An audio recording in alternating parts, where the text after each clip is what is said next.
Vielleicht erstmal ein paar Worte, warum bin ich eigentlich hier? Wir haben Wertag 2022 eingeführt und die Kollegen habe ich nur virtuell kennengelernt. Und in diesem Sommer gab es einen spontanen Besuch im Wertag-Büro beim Kaffee und der liebe Urs hat mich überredet, heute meiner ersten Anwendertagung als Feuertaufe dabei zu sein und was über Prozesse darzustellen.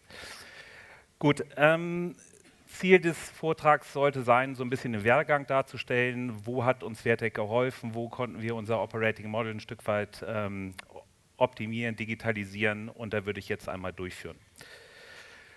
Gut, einmal ganz kurz zur Agenda. Ich würde, um ein bisschen Kontext zu bringen, einmal Aietes ganz kurz vorstellen. Im Agenda-Punkt 2 würde ich dann zu unserer Auslegerordnung kommen, wieso, weshalb, warum eigentlich Wertag und wie wir es einsetzen. Und dann habe ich ein paar Use Cases vorbereitet, wo ich einmal durch das Thema Leistungserfassung und Projektfreigaben gehe. Da sind wir ein bisschen abweichend vom aktuellen Wertag-Standard. Und dann würde ich einmal auf das Thema Rechnungsstellung und Zahlungsabstimmung eingehen. Das ist jetzt nichts Neues für die meisten Beteiligten, aber ich würde jetzt hier einmal unsere Spezifika darstellen. Use Case 3, Spesenerfassung und Rückerstattung. Da müssen wir mal gucken, ob wir zeitlich hinkommen. Den werde ich dann tendenziell überspringen, den Teil. Und dann gibt es noch eine Zusammenfassung. Wenn Sie Fragen haben, können Sie gerne auf mich zukommen. Gut, dann fangen wir an. Wer und was ist Aietes? Das sind hier so die Standard-Marketing-Folien, die sind meistens auf Englisch, aber ich mache es jetzt hier auf Deutsch. Also Aietes wurde 2016 gegründet mit 6 Gründungspartnern. Stand jetzt sind wir 35 plus Berater.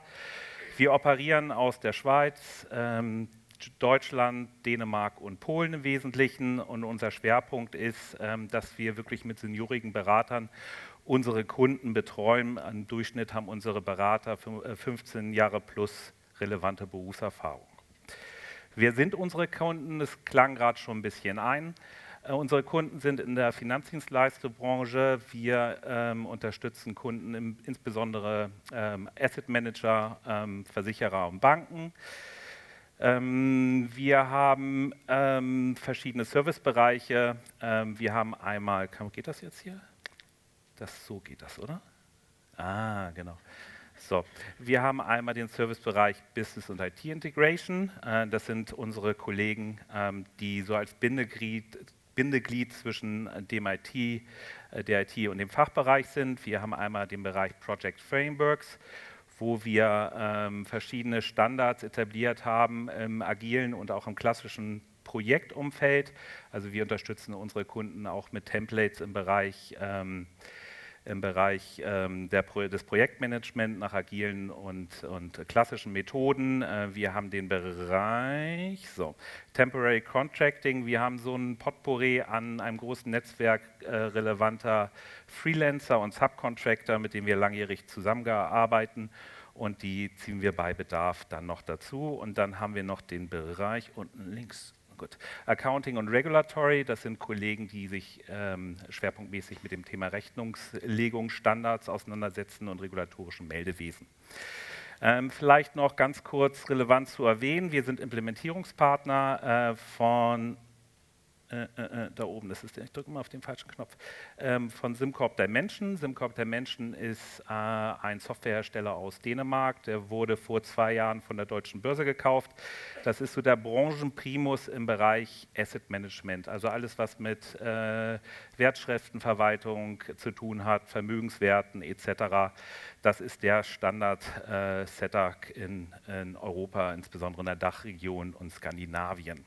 Da gibt es nicht viele andere, die wirklich Front-to-Back vom Portfolio-Management über die Abwicklung, Settlement bis zur Buchhaltung, Fund Accounting, alle Sachen abbilden, Front-to-Back. Ganz kurz nur, weil ich muss ein bisschen auf die Zeit achten, ich tendiere immer dazu, zu viel zu reden. Das sind so unsere Current Customer Journeys, wo wir halt unsere Kunden betreuen. Wir beraten unsere Kunden im Bereich Cloud-Evaluation. Einige unserer Kunden denken gerade darüber nach, halt von On-Prem in die Cloud zu wandern. Wir unterstützen bei AFI und AFP-Prozessen, also alles rund um Softwareauswahlprozesse mit Schwerpunkt Asset Management wohlgemerkt. Wir unterstützen bei der Investment-Performance-Berechnung im Sinne von, wir evaluieren die derzeitige Konfiguration bei unseren Kunden und geben so ein paar Best-Practice-Empfehlungen hinsichtlich Performance und wie das Setup optimiert werden kann, weil diese Performance-Berechnung dauert meistens mehrere Stunden und die Portfolio-Manager sind darauf angewiesen, dass die Daten immer kurzfristig auch zur Verfügung stehen. Dann haben wir oben rechts Swift MX Transition, also es gibt ja den Swift-Standard, der wird jetzt gerade auf XML umgestellt. Da sind einige unserer Kunden gerade dabei, zum Beispiel im Bereich MT49 auf das CAMT 053 Format umzustellen und diverse andere Typen. Dann gibt es den Bereich Static Data Market Data Hub, ich glaube, Sie können es selber lesen. Static Data Market Data Hub, also in unserer Industrie oder bei unseren Kunden sind halt Marktdaten relevant und auch Stammdaten relevant und die Güte dieser Daten muss halt entsprechend hoch sein. Hier unterstützen wir bei der Konzepterstellung hinsichtlich Golden Copy und wie die Veredelung dieser Daten stattfindet. Alternative Investments ist so ein Thema. Viele unserer Kunden wollen als Renditetreiber auch das Thema Alternative Investment haben, also alles von Windpark über Autobahn, keine Ahnung, wo halt unsere Kunden investieren. Das Ziel ist hier, dass diese Assets auch in einem holistischen Bild im Portfolio-Management abgebildet werden können. Gut, wo kommen wir her? Schon angeschnitten, 2016 gegründet mit einer relativ kleinen Zahl an Mitarbeitern. Alle Mitarbeiter hatten so ihre eigenen Kunden und wir haben uns so als Beraterkonglomerat zusammengefunden und die Aegetis AG gegründet. Richtung 2021 hatten wir dann den Sachverhalt, dass wir neue Kunden gewonnen haben, wir haben neue Projekte gewonnen. Wir hatten also einen ganz guten Wachstumspfad vorgenommen und unsere Prozesse im Backoffice, unser sogenanntes auf Neudeutsch Operating Model, hatte halt relativ viele Systembrüche und die Problematik, dass auch sehr fehleranfällig sind. Rechts sehen wir jetzt ein bisschen Facts und Figures, nur damit man so ein bisschen eine Größenordnung bekommt. Wir hatten letztes Jahr 56.000 plus Stunden in Vertec erfasst, 337 Rechnungen rausgeschickt, 250 roundabout Spesenberichte erstellt und Rückerstattungen und wir haben auch einige 390 Lieferantenrechnungen in Vertec. Wir haben im Moment 38 User und haben das Leistung- und CRM-Modul lizenziert und auch Budget- und Teilprojekt. So, also das war unser Prozess, bevor wir Vertec eingeführt haben. Also das ist jetzt nicht Prozesse zu Ende gedacht, sondern so, wie die Prozesse sich so entwickelt haben. So, wir haben angefangen. Vielleicht noch eins vorweg. Wir arbeiten mit unseren Kunden oft in einem Personalverleihmodell. Das heißt, wir haben auch regulatorische Anforderungen hinsichtlich Anwesenheiten. Das heißt, Startzeit, Endzeit, wurden die Pausenzeiten angehalten etc. Das ist so 50–60% unseres Geschäfts. Also, Ende des Monats oder am besten während des Monats Zeiterfassung im Timesheet, Excel-Format, so war es damals. Dann musste der Mitarbeiter ein PDF erstellen aus dem Excel und es signieren. Dann wurde das signierte PDF per Outlook an den Kunden verschickt. Dann im besten Fall hat der Kunde gesagt, okay, das passt soweit, ich bestätige das Timesheet. Also es wurde retourniert. Dann hat der Mitarbeiter das Timesheet im SharePoint-Verzeichnis hochgeladen. Es gab eine Information, eine Benachrichtigung vom Backoffice, ans Backoffice über eine SharePoint-Benachrichtigung. Die Rechnung wurde dann in Word erstellt. Das wurde in PDF gemacht. Im PDF wurde noch das Timesheet angehängt und dann wurde die Rechnung an den Kunden verschickt. Und dann gab es einen SharePoint an die Buchhaltung. Also unsere Buchhaltung ist outgesourced. Wir haben einen Steuerberater in Deutschland und in der Schweiz, die uns unterstützen. So, parallel dazu hatten wir noch das Thema Debitorenbuch oder Rechnungsausgangsbuch, auch in Excel. Dann hatten wir eine Budgetkontrolle, auch in Excel. Wenn es beim Budget irgendwie eng wurde, mussten wir dann die Projektverantwortlichen natürlich und Kundenverantwortlichen entsprechend informieren. Und dann gab es auch im Excel so eine Zahlungsliste, also Rechnungsliste letztendlich, und dann wurde mehr oder weniger händisch über E-Banking etc. geguckt, hat der Kunde denn unsere Rechnung bezahlt. Und dann wurde bei Bedarf halt eine offene Punkteliste auch über SharePoint an unsere Buchhaltung geschickt. So, wie man sieht, ein relativ heterogener Prozess. Wir haben auch eine Unterstützung im Backoffice, die 30% allokiert ist, also Teilzeitkraft. Und wir wollten eigentlich relativ lean bleiben und wollten uns auf das Wesentliche beschäftigen und nicht irgendwie Ping-Pong mit Mitarbeitern und Kunden und hier hast du einen Fehler eingetragen. Und das war doch etwas herausfordernd. Insofern kamen wir zu Vertec. Und wir haben mit Vertec gemeistert, die wesentlichen Punkte in dieser Prozesskette zu digitalisieren. Hier grün, ich gehe jetzt nicht nochmal durch. Aber ich glaube, das Bild wird klar. Gut, dann kommen wir zu unserem Use Case. Ich glaube, ich bin noch ganz gut in der Zeit. Wenn ich zu schnell rede, sagen Sie mir Bescheid. Meine Kollegen schimpfen auch immer über mich. Und ich muss gestehen, ich habe es als Video aufgenommen, weil ich gedacht habe, es ist vielleicht ein bisschen einfacher und manchmal leidet ja auch dann die Technik. Und wir haben jetzt hier eine anonymisierte Datenbank und die Performance war so ein bisschen hakelig, deswegen habe ich es per Video aufgenommen, werde aber natürlich entsprechend kommentieren. Gut. Bevor wir uns das Video angucken, ganz kurz die Anforderung. Erfassung von Beraterstunden, das ist jetzt nicht wirklich relevant oder beziehungsweise eine Überraschung, aber halt auch Beratertagen. Vertec arbeitet halt mit Stunden, das macht ja auch irgendwie Sinn, aber wir verhandeln mit unseren Kunden eigentlich immer Beraterkontingente. Und dann gibt es dazu noch unsere Schweizer Usancen, schwieriges Wort.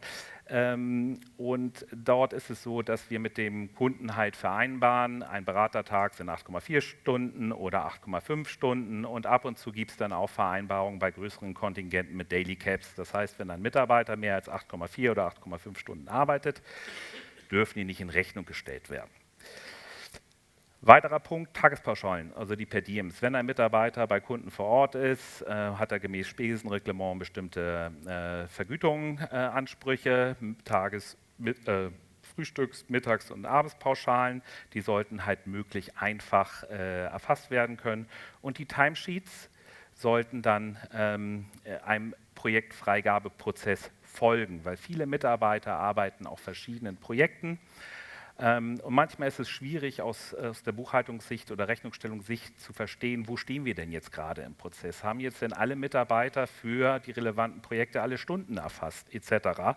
Deswegen war das für uns maßgeblich. Gut, dann fangen wir mal an.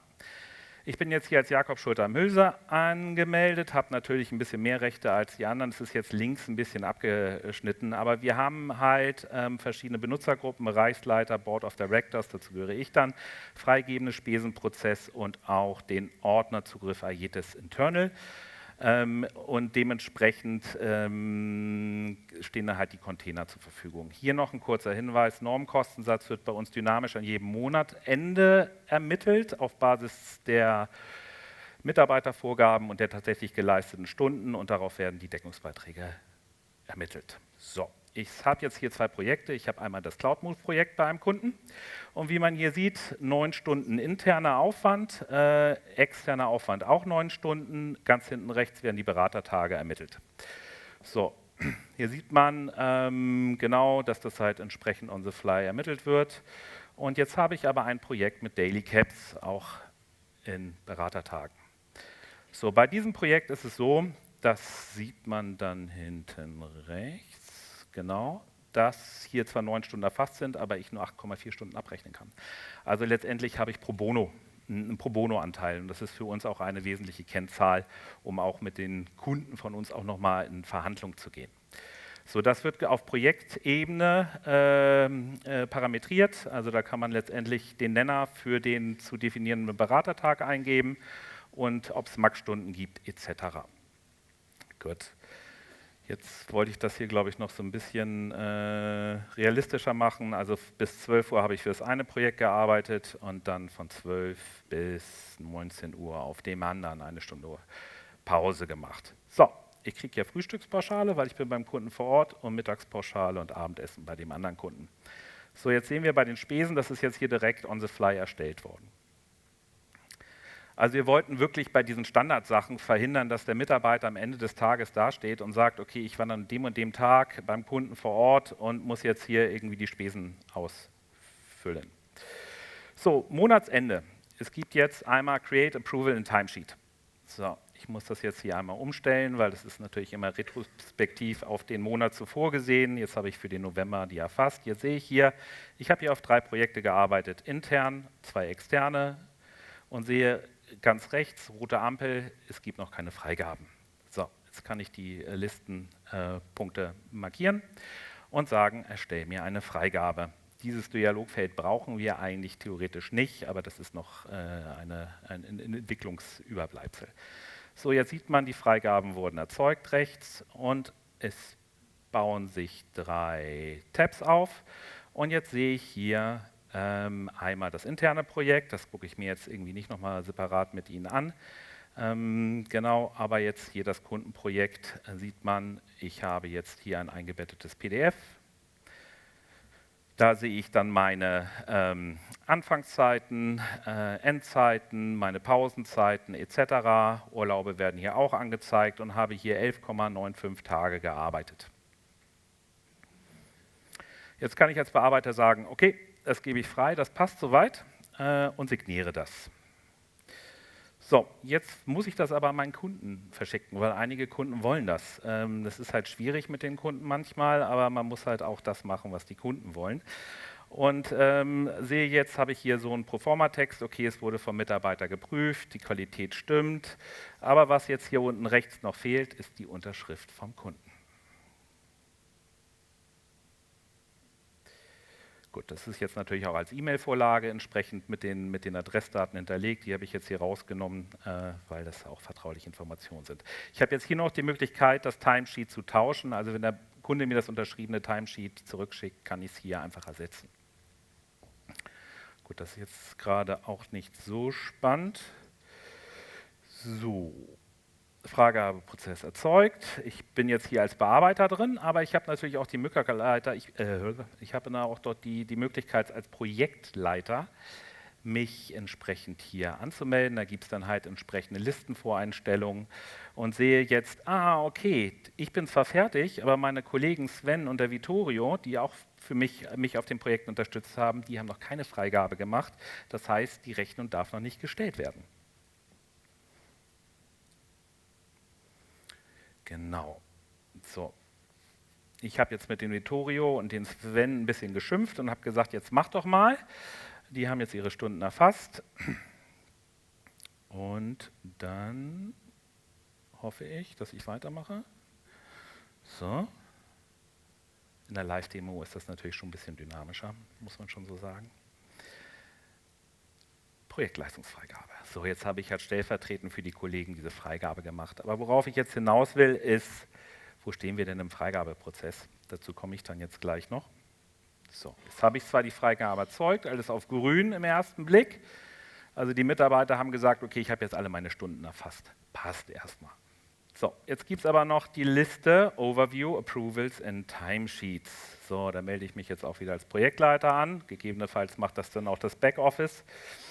So, und guck dann, ich muss jetzt hier noch angeben, November, das war ein bisschen unschlau von mir, das so zu machen, und guck mir an, wo stehen wir. Und jetzt sehen wir hier 2 Einträge, einmal Eintrag 3 und einmal Eintrag 4.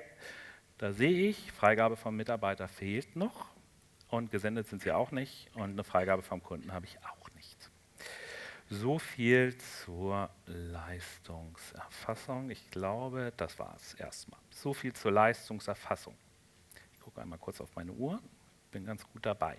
Wenn Sie keine Fragen direkt haben, würde ich jetzt einfach zur Rechnungsstellung übergehen. Aber ich glaube, das mache ich jetzt und am Ende machen wir die Fragen. Gut, Rechnungsstellung und Zahlungsabstimmung. So, Anforderungen. Projektübersicht mit Bearbeiter und Freigaben für Rechnungsstellung. Also diese Thematik, habe ich eine Übersicht über meine Projekte und sehe wirklich, dass alle Freigaben von dem Mitarbeiter auch vorliegen. Rechnungsversand mit Timesheet-Anhang. Hat ein bisschen Überzeugungsarbeit bei den Vertec-Kollegen gedauert, das so zu machen, aber wir haben es geschafft. Wir haben jetzt halt die Möglichkeit, das Timesheet wird halt direkt hinten rangehängt und wir haben jetzt keinen Hickhack mehr mit PDFs hinten ranhängen und nicht, um mit dem PDF-Creator irgendwelche manuellen Sachen zu machen. Rechnungsausgangsbuch für Steuerberater. Da steht jetzt Abacus und Datev noch in Klammern. Das wäre was fürs nächste Jahr. Im Moment machen wir das noch manuell. Aber was wir haben, ist Import für die Zahlungsabstimmung, was uns wirklich das Leben deutlich erleichtert. Wir haben halt einmal im Monat den Import des CAMT 053 Formats und haben eine Zahlungsabstimmung. Das funktioniert so in 90% der Fällen. Und ab und zu, bevor man die Kollegen anmahnt, die Kunden anmahnt, muss man dann nochmal gucken, ob wirklich alles geklappt hat. Aber es ist definitiv eine Arbeitserleichterung. Gut, dann kommen wir jetzt wieder zum Video. Das ist letztendlich da, wo wir jetzt gerade aufgehört haben. Genau, ich sehe jetzt hier, genau, die Kollegen haben die Freigabe für die Zeiterfassung gegeben. Ich habe wieder Schimpfe. Und jetzt mache ich stellvertretend, um das für den Vittorio etwas abzukürzen. Achso, nee, da bin ich noch nicht. Genau. Nächster Punkt. Ich gucke in die Rechnungsstellung. Natürlich gibt es weiterhin das Thema fehlende Freigaben. Das ist auch ein wesentlicher Schritt für uns, die Vorperiode einzufrieren, dass da keine Kollegen mehr was anfassen können. Aber die relevante Maske oder Liste ist jetzt hier das Thema Projekte mit offenem Honorar. Und jetzt sehen wir das FIF-Projekt ganz oben. Da fehlt eine Freigabe, nämlich die von dem Vittorio. So.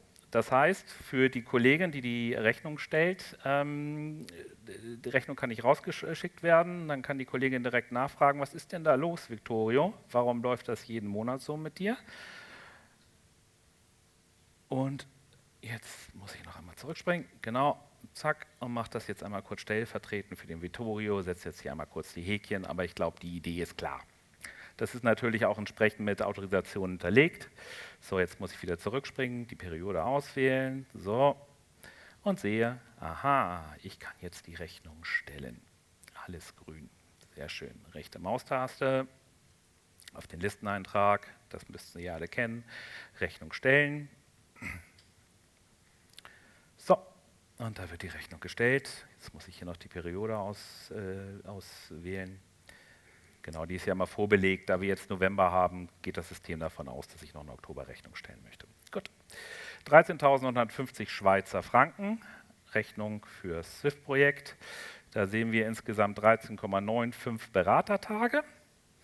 Man sieht auch rechts da diese Pro-Bono-Spalte und sehe jetzt unter der Rechnung einmal das eine Timesheet, genau, und einmal das andere Timesheet von dem Vittorio. So.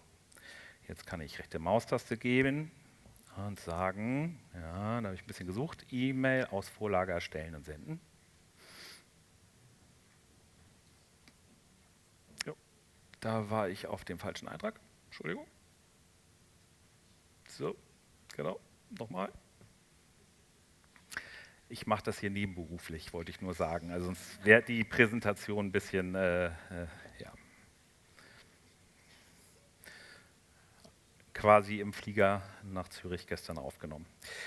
Gut, jetzt sehen wir, die Rechnung ist in der E-Mail angehangen. Ich habe jetzt hier ein paar Informationen geschwärzt, die vielleicht doch noch auf den Kunden in der anonymisierten Datenbank hätten hinweisen können. Und sehe jetzt, ich habe die Standardrechnung mit den Listen, mit der Leistungsliste und hinten hängen halt die Timesheets dran. So, das ist alles soweit ordnungsgemäß und hat uns auf jeden Fall hier schon ein paar Prozessschritte gespart und Fehlerquellen reduziert, weil das System es einfach macht. Hier noch ein Hinweis, genau, es wurde entsprechend die Aktivität erzeugt. Da hängt dann auch die Rechnung dran. Das ist auch relevant für uns, dass alle Mitarbeiter, die Projektverantwortung haben, auch alle Rechnung sehen. Und versuchen hier die SharePoint-Funktionalität eigentlich nicht zu nutzen, also dass jeder halt für seinen vertikalen Bereich seine Daten sieht. So, dann gibt es unser Rechnungsausgangsbuch. Das ist letztendlich auch eine Liste mit allen Rechnungen. So, da gibt es jetzt halt eine, nämlich die ich gerade erstellt habe.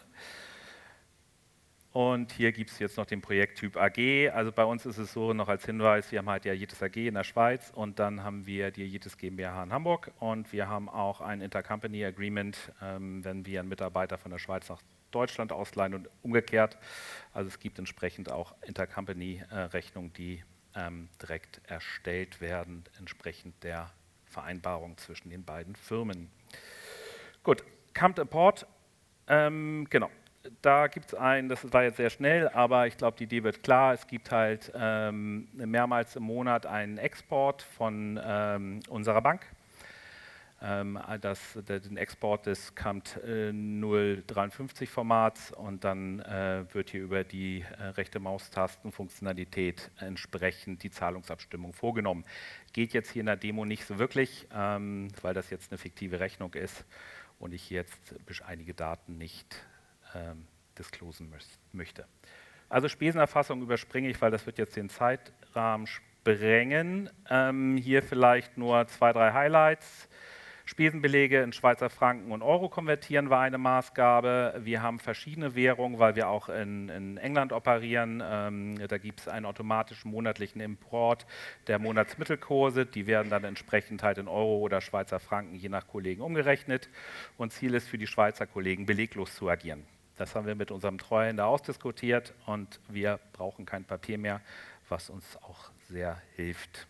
Zusammenfassung. Na? So. Vertec-Anwendungsbereiche. Wir haben Leistung, Timesheet, Projektvorgaben, das haben wir gerade gesehen. Spesen, Spesenbericht, Spesenfreigabeprozess habe ich jetzt übersprungen. Rechnungsstellung, Rechnungsversand und Zahlungsabstimmung haben wir auch gesehen. Was wir noch haben, ist das Thema Abwesenheiten, Urlaubskontingente, Krankmeldungen etc. haben wir gerade vor einem Monat im Vertec übernommen. Da hatten wir ein externes Tool gehabt. Ist es gut, alle Daten an einem Ort zu haben und das macht die Arbeit doch deutlich leichter. So, vielleicht erwähnenswert wäre noch das Thema Kennzahlen. Der Hans-Jakob Becker versucht, mich für das BI-Tool zu überzeugen. Ich bin willig, aber es muss halt auch in die Roadmap passen. Wir arbeiten alle operativ im Projekt und gehen Stück für Stück vor.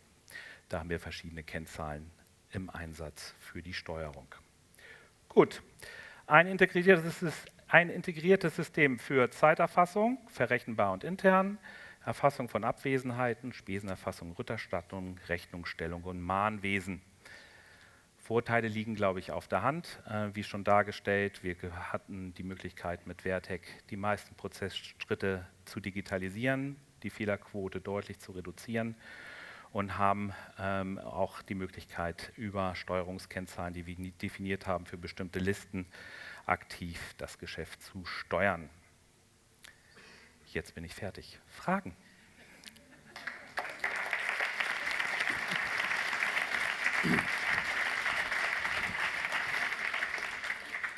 Vielen herzlichen Dank, Jakob, für diesen Einblick. Man sieht ganz deutlich, oder, Vertec ist extrem adaptierbar an die konkreten Prozesse. Es freut uns sehr, dass du so viel integriert hast. Von A bis Z war der Prozess zu Ende gedacht. Natürlich würde es uns freuen, wenn du es noch ganz zu Ende denkst, mit dem BI-Modul. Gibt es noch Fragen aus dem Plenum? Sie haben erwähnt das Mahnwesen. Das ist jetzt aber eigentlich nicht erklärt worden. Läuft das ähnlich ab wie die Rechnungsstellung? Entschuldigung, können Sie das Mahnwesen. Das Mahnwesen. Ja, das läuft ähnlich genau an wie die Rechnungsstellung. Also es gibt ja den Vertec-Standard offene Rechnung. Letztendlich, da sind ja alle, die ein Zahlungsziel mit einem vergangenes Zahlungsziel haben, entsprechend markiert und das läuft dann entsprechend. Genau. Und dann wird direkt die Mahnung erstellt über Vertec. Ja. Wir haben dazu auch eine Zusatzfunktion, ist eine dieser ganz vielen Zusatzfunktionen. Vielleicht können Sie dann da hinten beim Stand Zusatzfunktionen kurz verbieten. Also automatisch verschickt nicht, ne? Also wir wollen jetzt, also das wird sich vorher angeguckt, sage ich mal so, ne? Also wir haben halt eine gute und langfristige Kundenbeziehung und da spricht man darüber, bevor man eine Mahnung ausschickt. Bestens, danke vielmals. Merci. Nochmals. Danke.